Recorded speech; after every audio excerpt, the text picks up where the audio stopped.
It was a calm Saturday afternoon, the kind where the streets hum with lazy energy and families wander from shop to shop. The big department store near the corner of Main Street was busy, full of people looking for weekend bargains and last-minute gifts. Among them was a woman in her late 30s dressed simply in jeans and a soft gray sweater. She moved through the aisles quietly, taking her time, occasionally smiling at other shoppers. Nothing about her stood out. She looked like anyone else running errands.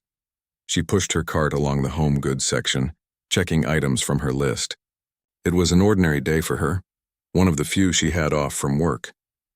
To anyone watching, she seemed relaxed, but in truth, her mind was still half at work.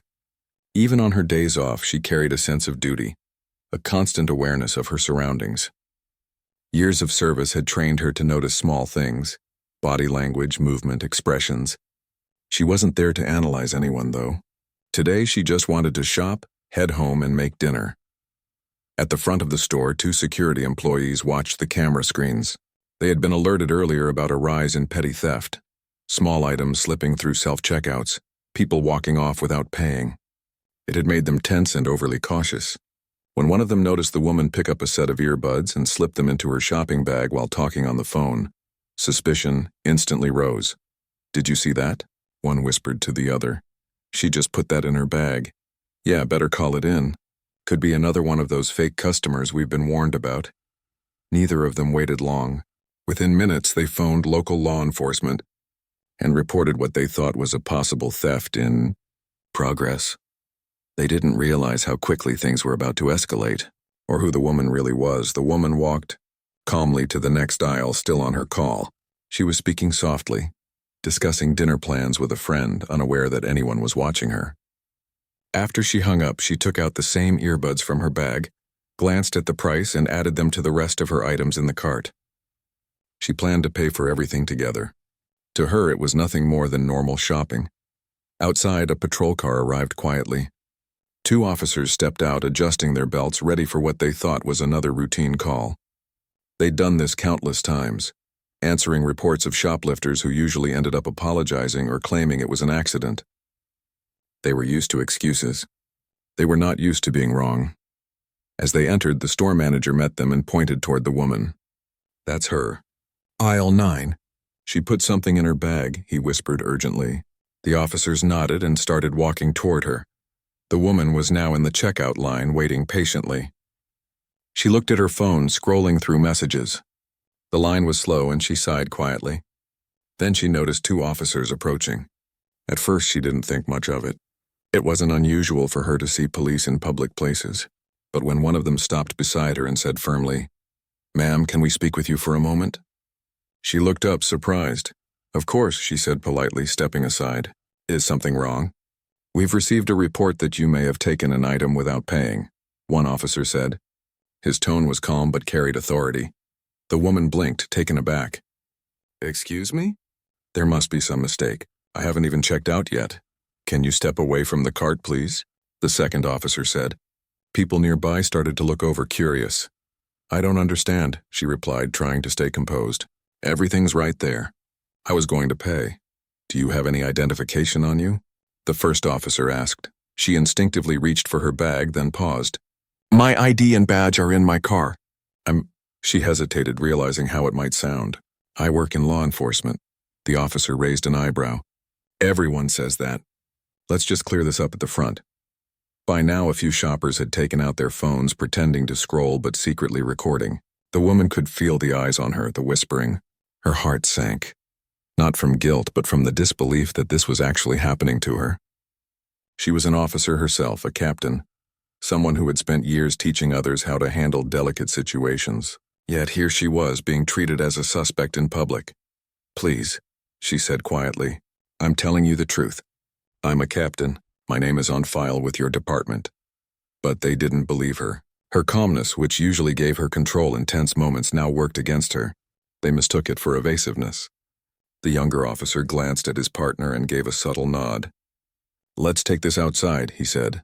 The woman tried to explain again, but one officer gently took her arm. "Ma'am, if you cooperate, this will go faster," he said. Her patience started to thin. "Cooperate? I haven't done anything wrong. You're making a mistake." Then we'll sort it out at the station, the older officer replied. But right now we need you to step outside. Shoppers watched as the woman, now visibly upset, was led toward the doors. The store manager stood by the entrance, looking uncertain, perhaps realizing that things were going further than intended. Outside, the patrol car waited under the afternoon sun, its lights off but presence heavy.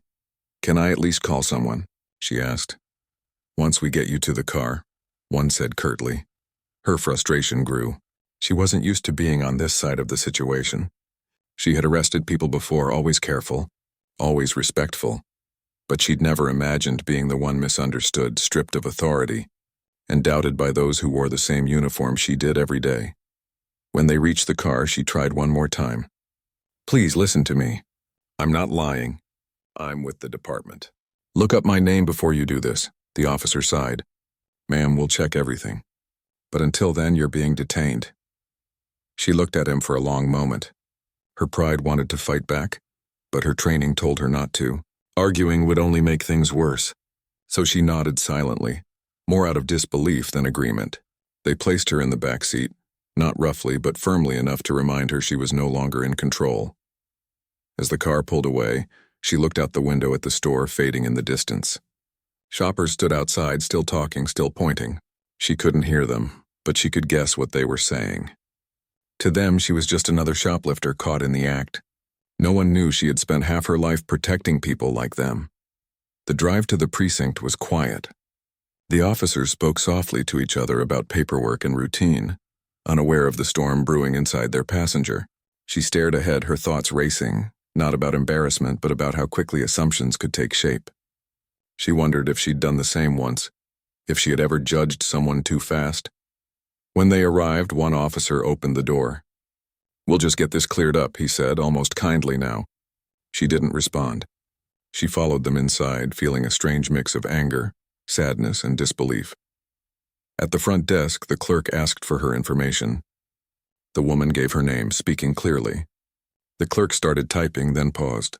The expression on her face shifted from routine focus to confusion, then sudden realization. She looked up at the woman, eyes wide. "Wait, you're—" she started to say, but the woman gently stopped her with a glance. "Please," she said quietly. "Just check." The clerk quickly pulled up her profile. It didn't take long. There it was. Her photo, her badge number, her title. Police captain. The officers behind her froze. The older one's face went pale, and the younger one looked like he wanted to disappear. A heavy silence filled the room. The captain didn't say a word. She didn't need to. The truth was now staring them all in the face. The sergeant on duty came out moments later, clearly informed of what had happened. He looked at her, then at his officers, his disappointment sharp and wordless. "Release her immediately," he said firmly. The cuffs were removed. The officers began stammering apologies, trying to explain, but she simply held up her hand. "Not here," she said quietly. "Not now." She walked out of the precinct, the late afternoon light hitting her face. The air felt heavier than before. She stood by her car for a long moment, trying to steady her breath. What had just happened wasn't just about her. It was about what could happen to anyone when quick assumptions replace careful judgment. As she got into her car, she didn't feel anger anymore, just deep sadness. She knew this wouldn't be the end of it. There would be reports, reviews, and questions. But more than that, there would be reflection, on both sides. Driving home, she looked at her reflection in the rearview mirror and whispered to herself, "Even the badge doesn't protect you from being misunderstood." Then she turned on the radio, trying to drown out the noise in her head, and drove off into the fading light. The next morning was quiet, but the silence felt heavy. The woman woke up early, long before sunrise. Sleep had escaped her. She sat by the window sipping her coffee, watching the faint orange light spread over the rooftops. It was supposed to be her day off again, but her mind wouldn't rest. The events from the day before played again and again in her head. The confusion, the crowd, the disbelief on the officers' faces when they realized their mistake. She had always believed in her profession, believed in justice and fairness. But now, she couldn't shake the image of herself standing there, being accused of something she didn't do. She wondered how many others had gone through something like that without anyone believing them. Her phone buzzed on the table. It was a message from her supervisor. "We need to talk this morning. Come in when you can." She stared at the screen for a few seconds before replying, "On my way." She dressed in her usual uniform that morning, slowly, almost deliberately, as if each piece of clothing reminded her of what it stood for, the weight of responsibility, the respect it demanded, and now the irony of it all. When she looked at herself in the mirror, she saw both strength and exhaustion. The drive to the station was quiet. She kept the radio off this time. Every red light felt longer than usual. When she arrived, she noticed the glances from others in the hallway, some curious, some sympathetic. Word had already spread. People had heard what happened at the department store. Her supervisor, a man she had known for years, greeted her at the door to his office. His expression was serious, but his tone was gentle. "I heard everything," he said softly. "You okay?" She nodded. "I will be. Just a lot to think about." He gestured for her to sit down. "I want to apologize on behalf of the department. The officers involved didn't recognize you, and they didn't verify properly before acting. It's a bad look for all of us." "I understand," she said, keeping her voice calm. "But it's not just about recognition. It's about assumption. They looked at me and decided what I was before they even asked."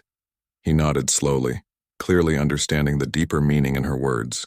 "You're right," he said after a pause. "We're supposed to be better than that." There was a brief silence between them.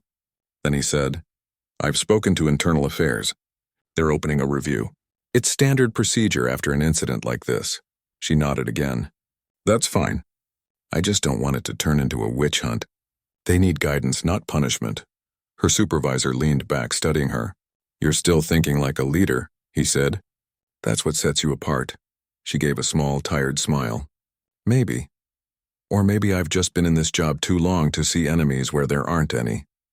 Before leaving the office, he added, "Take a few days off if you need to. Let things settle." She thanked him and stepped out. But instead of heading home, she walked down to the training division, a place that had always felt like a second home to her. Inside, a few young officers were finishing their morning drills.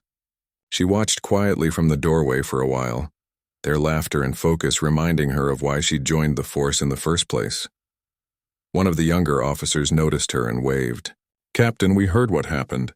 Are you okay?" She nodded. "I'm fine. Just another lesson in patience, I guess." The officer smiled awkwardly, unsure what to say.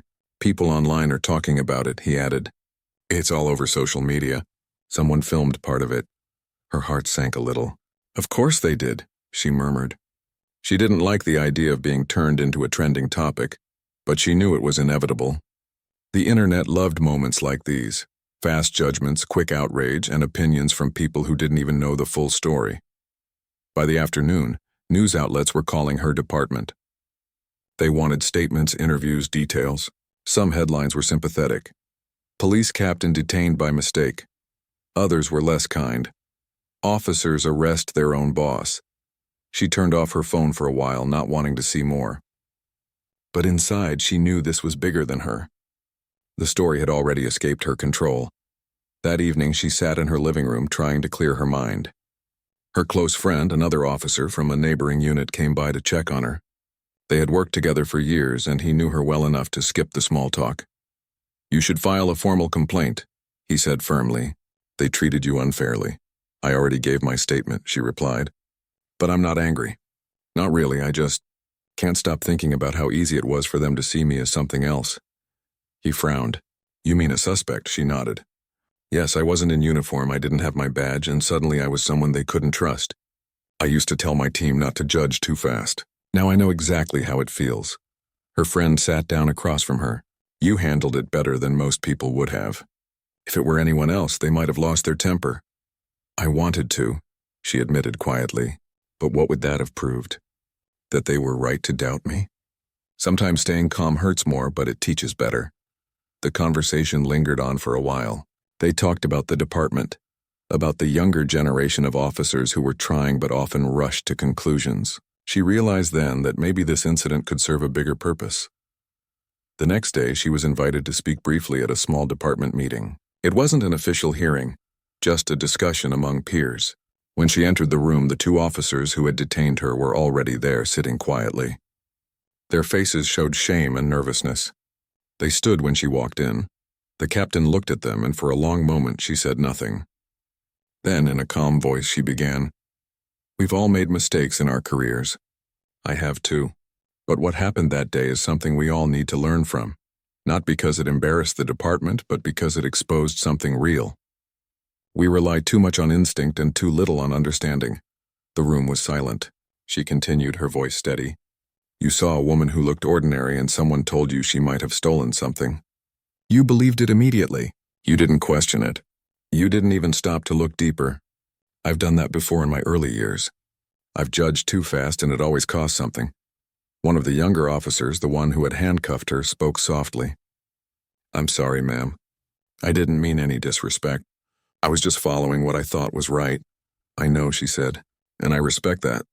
But next time, before you act, remember this. Every person you approach has a story you don't know. Sometimes the person you're detaining might be innocent. Sometimes they might even be one of us." Her words hung in the air. She wasn't angry, and that made her message even stronger. It wasn't about blame. It was about growth.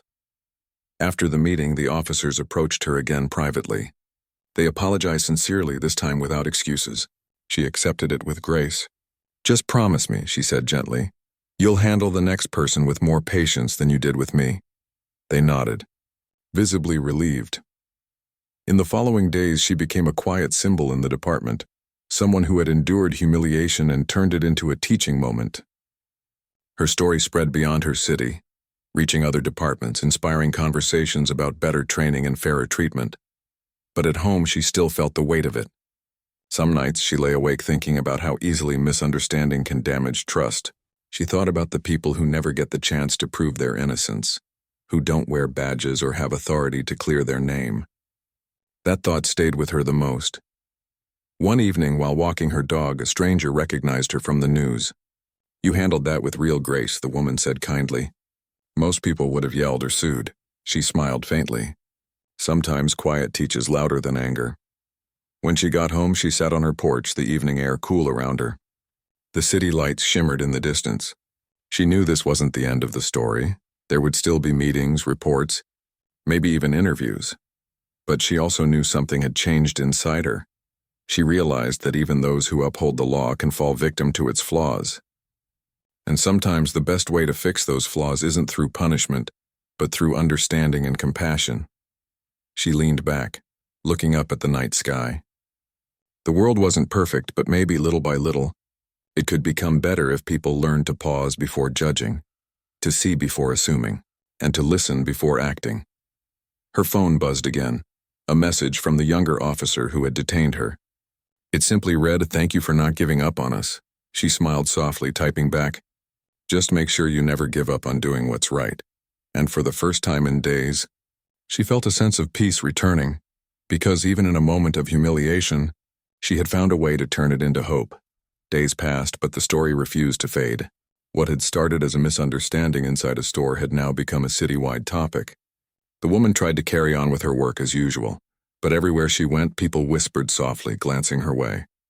Some looked at her with respect, others with pity. She didn't want either. She just wanted things to go back to normal. The department had launched an internal review. Officially, it was to evaluate procedural conduct during a mistaken detainment. Unofficially, everyone knew it was about her. The officers who had detained her had already given their statements. The video from the store was being examined. Witnesses were being interviewed. At first, she didn't want to read any of the reports. But one afternoon, her supervisor placed a folder on her desk. "You might want to see this," he said quietly. "It's what they've written so far." She opened it slowly. The words were cold, factual, stripped of emotion. Suspect was cooperative. Claim of being law enforcement not verified. Detainment proceeded as per protocol. She stopped reading for a moment, closing her eyes. Suspect. That word hit her harder than she expected. She had been called captain for years. Now she was suspect in a report filed by her own colleagues. Her supervisor watched her quietly. "You don't have to read the rest right now," he said gently. She nodded, but turned the page anyway. The next section detailed how the misunderstanding had been discovered, how her name had come up in the database, how the officers realized their mistake, how immediate release was ordered. But one line caught her attention. Officers acted with professionalism throughout the incident. She felt a sting of frustration. Professionalism wasn't the right word. They hadn't been cruel, but they hadn't listened either. She didn't want to punish them, but she also didn't want the truth softened. Mistakes needed to be acknowledged before they could be corrected. Later that evening, she met with the internal affairs team. They asked her to describe the event again, this time on record. She spoke calmly and clearly, avoiding anger, focusing on facts. "I don't believe the officers meant harm," she said, "but they acted on assumption. They didn't verify. They didn't even pause to ask questions before making a decision. That's what concerns me." The investigator nodded, taking notes. "Do you believe this was about bias?" She thought for a long moment before answering. "I believe it was about perception," she said carefully. "They saw someone out of uniform in casual clothes doing something that looked suspicious, and they jumped to conclusions. It could happen to anyone. But it shouldn't happen at all." When the interview ended, she walked out of the building feeling drained. She knew the investigation would take weeks, maybe months, and during that time, she would continue to be at the center of quiet discussions, polite sympathy, and uncomfortable stares. Outside, a cool breeze brushed against her face. She took a deep breath and looked at the sky. For the first time in years, she felt small inside her own department, not because of rank, but because of how quickly trust could be replaced by doubt. In the following days, reporters began waiting outside the building, hoping to get a quote or an interview. She avoided them, keeping her head down as she walked to her car. But one afternoon, as she was leaving, a young journalist approached her respectfully. "Captain," he said softly, "I'm not here for gossip. I just wanted to ask, how did it feel, being on the other side of the badge?" She stopped walking. The question lingered in the air. After a moment, she said quietly, "It felt like I was invisible. Like the years of service, the effort, the care, it all disappeared in a moment because of one misunderstanding." The reporter nodded. "Do you think things will change after this?" "I hope so," she replied. "But change only comes if we admit what went wrong." The next morning, her words appeared in a local newspaper. The headline read, "Police Captain Calls for Reflection, Not Revenge." The story spread quickly. People admired her calmness and honesty. Some said she was too forgiving. Others called her wise. But she wasn't trying to win anyone's approval. She just wanted her department and her city to learn something meaningful. The mayor's office soon got involved. Public trust in the police was a sensitive topic, and this story had struck a chord. The mayor called her personally, thanking her for handling the matter with grace. "You've shown great restraint," he said. "I'd like you to help us review some of our community policing policies." She hesitated, then agreed. "If it means making sure this doesn't happen to someone else, I'll do it." Meanwhile, the two officers involved in the incident continued to work, though under close supervision. She saw them once in the hallway. They looked uncomfortable, unsure whether to speak. She gave them a small nod, and they returned it, grateful that she hadn't turned her anger toward them. Weeks passed, and the internal review finally concluded. The official report acknowledged the mistake. It stated that a lack of verification and communication led to the wrongful detainment. It also recommended improved training in identification procedures and bias awareness. She read the findings carefully. It was what she had hoped for, not blame, but accountability. Soon after, she was asked to attend a community meeting where local residents, officers, and city officials gathered to discuss the issue. The hall was full. People wanted to hear from her directly. When she walked to the front, the room grew quiet. She took a deep breath before speaking. "What happened to me," she began, "wasn't just a mistake. It was a reminder. We live in a world where we make quick judgments, based on appearance, on behavior, on half-truths. But the cost of being wrong can be heavy." She looked around the room, her gaze steady. "I don't blame the officers who stopped me. I know how fast things move in this job, but I do believe we have to slow down. We have to listen more. We have to remember that every person deserves respect even when we suspect them." Her voice stayed calm, but her words carried weight. "That day, I wasn't treated as a captain or even as a person who might deserve the benefit of the doubt. I was treated as a label, suspect. And if that can happen to someone inside the system, imagine what it's like for people outside it. The audience was silent. Then someone began to clap. The sound grew until the whole room joined in. It wasn't applause for a hero. It was applause for honesty. After the meeting, several people came up to her, thanking her for speaking. One older woman said, "You made me believe there's still kindness in the uniform." Those words stayed with her.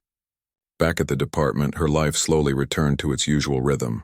The reports died down, the cameras left, and the gossip faded. But something inside her had changed. She saw her work differently now. Every time she trained a new recruit, she reminded them, "Look twice. Listen first. Decide last." Her experience became part of the department's training program. Instructors used it as a real-life example of why verification and communication matter more than assumptions. At first, it was strange to see her story in presentations and seminars, but she accepted it. If her embarrassment could prevent someone else from being wronged, then it was worth it. One afternoon, months after the incident, she found herself in the same department store again. The aisles looked the same, the hum of voices the same.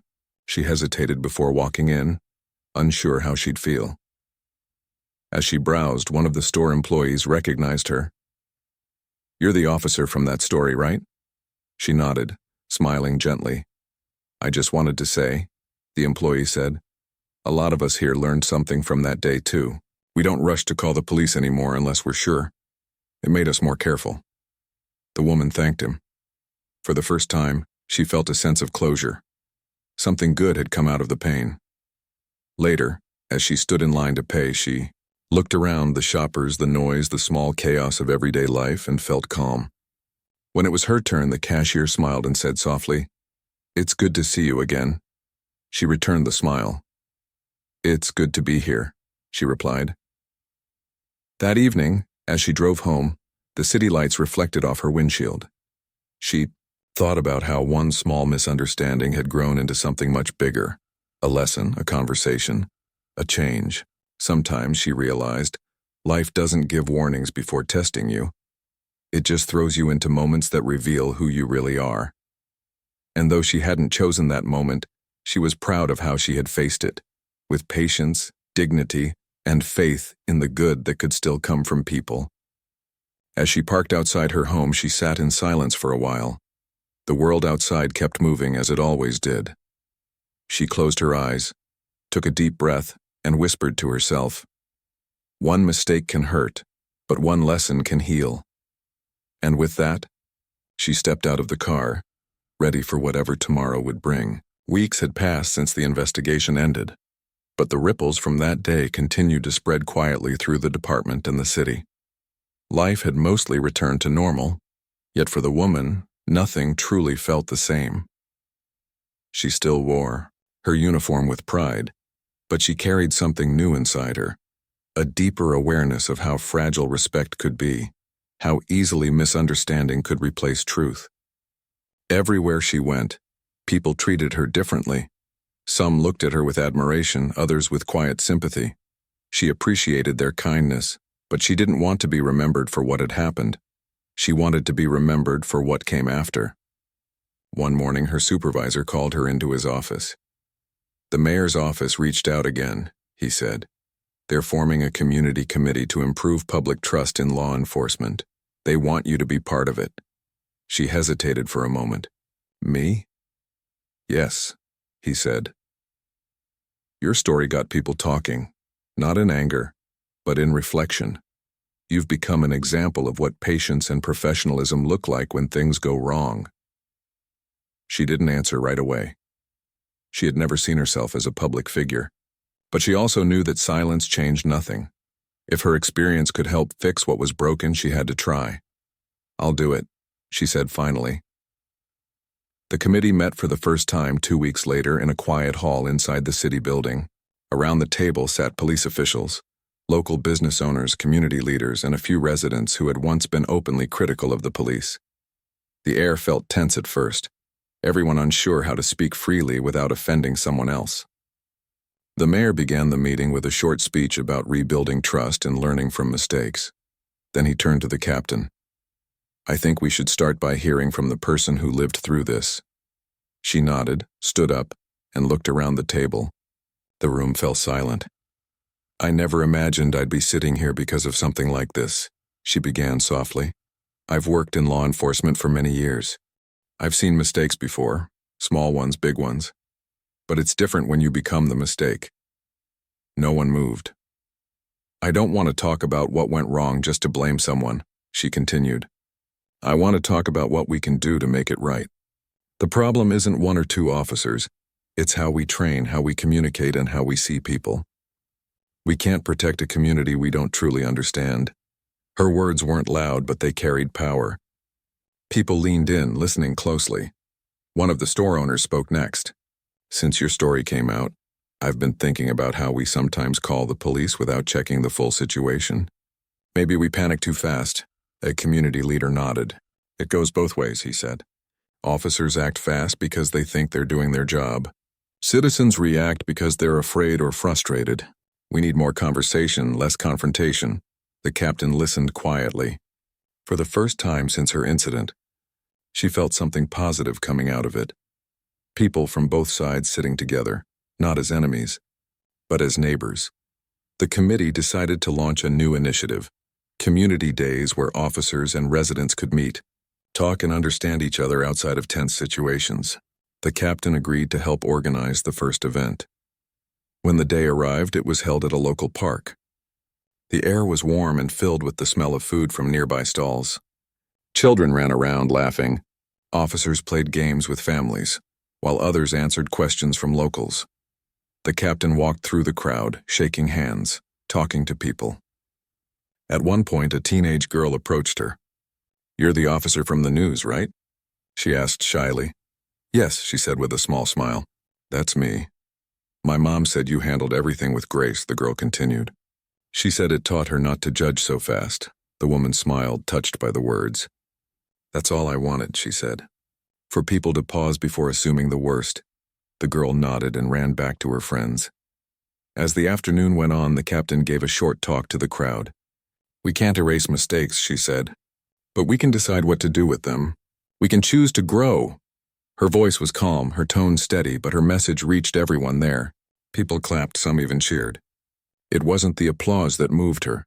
It was the hope that maybe things were finally beginning to change. In the weeks that followed, small reforms began within the department. New training sessions were introduced on communication and bias awareness. Officers were encouraged to double-check reports before taking action. Supervisors reminded their teams that every situation deserved a second look before judgment. The captain helped design a training segment called The Other Side, where officers were asked to imagine what it felt like to be wrongly accused. They watched body cam footage from different incidents and discussed how to handle similar situations differently. During one of those sessions, the two officers who had detained her stood quietly in the back of the room. When the session ended, they walked up to her.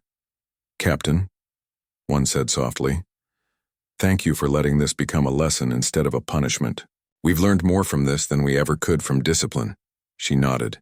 "Good," she said, "because next time someone else might need you to make the right choice."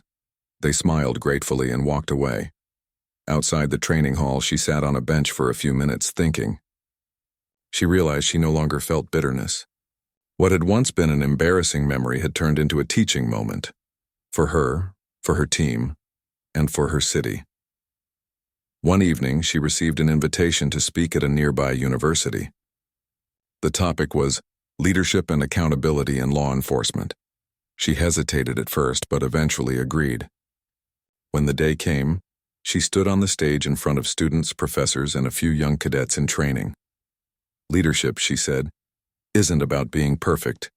It's about taking responsibility, even when the mistake isn't entirely yours. That day at the store, I could have let anger define me. But what good would that have done?